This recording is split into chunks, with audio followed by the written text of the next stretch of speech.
जय हिंद बच्चों। आज की वीडियो में हम लोग सिनॉप्सिस लिखना जानेंगे कि इंस्पायर अवार्ड के लिए सिनॉप्सिस कैसे लिखना चाहिए।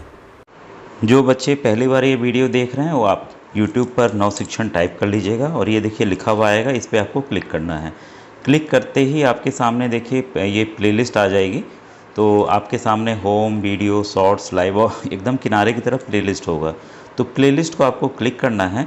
क्लिक करते ही देखिए सबसे पहले इंस्पायर अवार्ड का ही ये आ रहा है आपके सामने, इसको आप खोल लीजिएगा। ठीक है, क्योंकि देखिए इसमें सबसे ज़्यादा ज़रूरी जो है वो है आपका स्कूल का रजिस्ट्रेशन। ठीक है, और अब जो लास्ट डेट है वो बढ़ के आपकी 15 अक्टूबर हो गई है, जैसा आप जानते हैं। तो अभी आपके पास समय है काफ़ी। यहाँ पर मैंने एक्सप्लेन किया हुआ है इंस्पायर अवार्ड के बारे में, कैसे फॉर्म भरना है ये जानकारी है। ठीक है, डिस्ट्रिक्ट जो स्कूल रजिस्ट्रेशन है कैसे करना है, डिस्ट्रिक्ट के यहाँ कैसे फॉरवर्ड करने की जो प्रॉब्लम आ रही है वो मैंने डिस्कस किया है। यहाँ पर बच्चों की सिनॉप्सिस से मोबाइल ऐप के ज़रिए, जो इंस्पायर अवार्ड ऐप है उससे आसानी से भरा जा सकता है। तो उसको मैंने बताया हुआ है कि कैसे कैसे किस किस कॉलम में क्या क्या भरना है। और ये लाइव ज़रूर देखिएगा। ये देखिए श्याम प्रकाश सर हैं। ठीक है, और इनको इस बार का प्रेसिडेंट टीचर्स अवार्ड मिला है, राष्ट्रीय अध्यापक पुरस्कार मिला है। श्याम प्रकाश सर हैं, प्रतापगढ़ उत्तर प्रदेश से। तो इनके द्वारा ही वो सिनॉप्सिस दी गई है और वो ऑलरेडी अवार्डेड है। मतलब उस सिनॉप्सिस को जो मैंने दिखाऊंगा अभी, तो वो उस पर अवार्ड मिल चुका है। तो उसको तो सेम सेम आप कॉपी मत कीजिएगा। ठीक है, और सर ने ही मुझे एक्चुअल में क्रम बताया है कि इस क्रम से सिनॉप्सिस एक्चुअल में लिखनी है तो ज़्यादा इफ़ेक्टिव होती है और सिलेक्शन का चांसेस जो है ज़्यादा बढ़ जाता है। ठीक है, तो सर को मैं इस वीडियो के माध्यम से थैंक यू कहना चाहूँगा, क्योंकि इनके अभी तक श्याम प्रकाश सर के विद्यालय से अभी तक 4 बच्चे नेशनल लेवल पर जा चुके हैं और ये बराबर बच्चों के लिए कार्य कर रहे हैं। तो आइए सर द्वारा दिया गया सिनॉप्सिस और जो सर ने मेथड बताया मैं आपको बताता हूँ। वो जो आप देखे थे अभी, आप ऐसे ही यूट्यूब पे सभी चारों वीडियोस को देख लीजिएगा। सर ने लाइव मेरे साथ चैट किया था, लेकिन इत्तेफाक से सर की जो वीडियो है वो दिख नहीं रही थी, लेकिन सर ने पूरी चीज़ें बताई हुई हैं। तो उस वीडियो को आप ज़रूर देखिएगा, उससे आपको कोई ना कोई कॉन्सेप्ट या कोई ना कोई आइडिया ज़रूर मिलेगा और जानेंगे आप। तो देखिए सर की ये बच्ची है अनुप्रिया पटेल। तो ये सर के स्कूल का नाम है और ये प्रतापगढ़ का है, ये टाइटल है। ठीक है, तो अभी हम लोग सब कुछ जानेंगे कि कैसे लिखना है। तो सर ने एक मुझे भेज दिया कि आप इस तरह से बता सकते हैं, लेकिन इसका क्रम बच्चों थोड़ा सा चेंज है, मैं आगे बताऊंगा ये, क्योंकि ऑब्जेक्टिव आपका ऊपर आएगा। ठीक है, तो देखिए ऑब्जेक्टिव मतलब कि आपका क्या उसका एम है या क्या लक्ष्य है उसका होना चाहिए। तो my house is near the highway, accident happen often, most of the accidents occur due to drunken driving of the driver. तो कई जो एक्सीडेंट होते हैं अधिकतर ये पाया गया है कि जो शराब पी के लोग चलाते हैं उस वजह से होती। तो ऐसे ही कारण आपको कोई खोजना होगा जिस पे आपको काम करना है। हाइपोथेसिस परिकल्पना है कि जो आप ये इनोवेशन बना रहे हैं वो किस तरह से मदद कर सकता है। ठीक है, सही से होगा नहीं, और सोसाइटी पे क्या इम्पैक्ट है, ये एकदम आखिरी में पॉइंट रहेगा। तो देखिए जो इंट्रोडक्शन है, जो टीचर जुड़े हुए हैं वो ध्यान दें कि टीचर जो है बच्चे, क्योंकि इसमें टीचर का भी नाम जाता है। ठीक है, तो टीचर जो है वो बच्चा जो भी अपना लिख के लाएगा, जो करेगा, उसको आपको अपने शब्दों में अच्छे से साफ साफ लिखना है। ठीक है, और देखिए बात आती है इंग्लिश और हिंदी की। ठीक है, उसमें लैंग्वेज सेलेक्ट का ऑप्शन आता है, कई लैंग्वेज हम सेलेक्ट कर सकते हैं। लेकिन अगर आप इंग्लिश में ट्रांसलेट कर देते हैं गूगल के थ्रू, क्योंकि काफ़ी जो ऊपर डिसीजन मेकिंग लोग हैं तो इंग्लिश, सभी लोग साइंस के लोग इंग्लिश पढ़ना पसंद करते हैं, तो ज़्यादा अच्छा रहेगा अगर आप ये नेशनल लेवल पे या ऊपर जा रहा है। तो देखिए इंट्रोडक्शन में है, today most of the road accident are due to drunken driving, in this contest our innovation presents a solution. तो ड्रंकिंग ड्राइविंग के लिए लोग जो शराब पी के चलाते हैं, जो इनोवेशन है वो एक सॉल्यूशन प्रोवाइड करता है। इस तरह से कैसे वो काम करेगा ये चीज़ें यहाँ पर दी हुई हैं इसमें इंट्रोडक्शन में। ठीक है, तो आइए अब हम जानते हैं कि उसका क्रम कैसे होना चाहिए। देखिए आप सिनॉप्सिस लिखेंगे तो वो ध्यान दीजिएगा कि जो सिनॉप्सिस है आपकी वो इस क्रम में होनी चाहिए। ठीक है, और इसके पहले एक इम्पॉर्टेंट बात है, अभी केवल और केवल आपको आइडिया सबमिट करना है, एक्चुअल में कोई भी मॉडल जो है बना के देना नहीं है।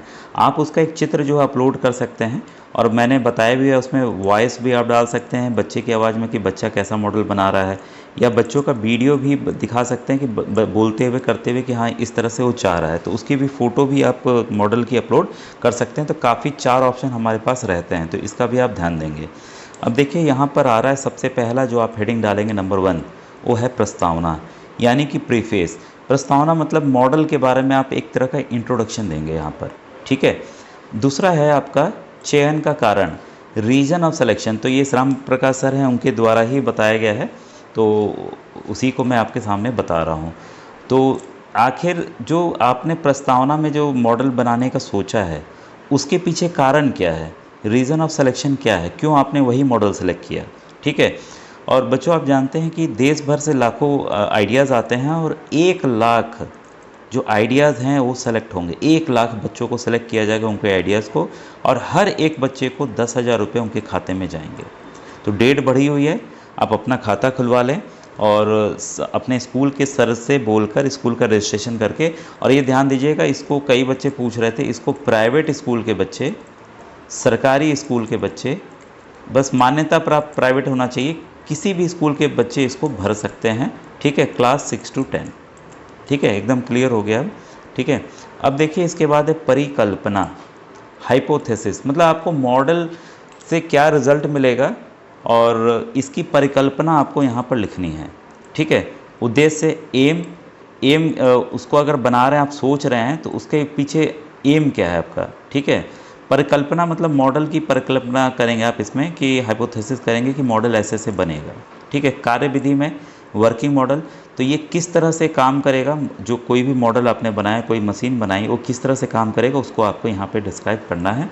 और सिद्धांत यानी कि प्रिंसिपल, कोई फिजिक्स का नियम या कोई और नियम के तहत अगर काम कर रहा है तो आप उसको लिख सकते हैं। अगर आप में सिद्धांत नहीं आ पा रहा है या कोई चीज़ नहीं हो पा रही है तो आप उसको छोड़ सकते हैं, लेकिन ये जान लीजिए ये बेस्ट तरीका है जो कि किसी भी, क्योंकि अगर सिस्टमेटिक कोई भी बच्चों अगर लिखा रहेगा, प्रोजेक्ट सिनॉप्सिस लिखी रहेगी तो उसी आधार पर सेलेक्ट होती है। अगर आप इसको एकदम ध्यान से अच्छे से लिख देंगे इस आधार पर सबको डैश करते करते, तो आपका सिलेक्शन ज़रूर होना चाहिए। और इसमें बच्चों क्या होता है, टाइम आउट होता है, कई बार सर्वर एरर आता है, तो आप क्या कीजिएगा कि माइक्रोसॉफ्ट वर्ड होता है, अगर आपको लिखने आता है तो ठीक है, नहीं तो आप क्या कीजिएगा, व्हाट्सएप पे ही बोल के लिख लीजिएगा। व्हाट्सएप पे सब लोग बोल के लिख लेते हैं, टाइप हो जाता है, उसको चेक कर लीजिएगा, उसी को कॉपी करके डायरेक्ट वहाँ जाके पेस्ट कर दीजिएगा। तो ये भी आप कर सकते हैं, ठीक है। तो आपके पास काफ़ी ऑप्शंस हैं, तो इसका आप ध्यान रखेंगे कि पहले यहाँ ये नहीं कि हम सिनॉप्सिस वाले में गए सबको बोल बोल के लिख रहे हैं, तब तक वो टाइम आउट हो जाता है, फिर वो ख़त्म हो जाता है, फिर आपको लॉगिन करना पड़ता है, ठीक है। तो इसका विशेष ध्यान देंगे कि पहले ही व्हाट्सएप पे आप लिख लेंगे और उसको फिर करेंगे। आखिरी पॉइंट है समाज पर प्रभाव, इफ़ेक्ट ऑन सोसाइटी। तो सोसाइटी पे क्या प्रभाव पड़ेगा जो आप मॉडल सोच रहे हैं, ठीक है, तो वो आपको यहाँ देना होगा। और बच्चों इसमें आप लाइव ज़रूर सुनिएगा। जैसे आपको पहला जब सिलेक्शन होता है तो 10,000 है, जब प्रदेश से सेलेक्ट होकर ऊपर जाता है तो 50,000 रुपये है, नेशनल पे सेलेक्ट होता है तो आप इंटरनेशनल मतलब बड़ी बड़ी कंट्रीज़ विदेश भी जाने का मौका मिलता है, ठीक है।